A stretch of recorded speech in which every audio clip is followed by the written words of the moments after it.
How to change profile picture on TikTok. In this video, I'll show you a quick and easy way to change your profile picture on TikTok.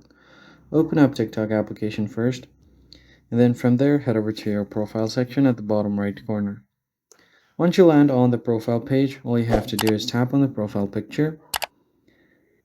It's going to automatically open up your gallery. Now you can go to photos or videos, depending on your choice, but this is to add your story. Now, if you really want to change your profile picture, in that case, tap on Edit, and then click on Change Photo.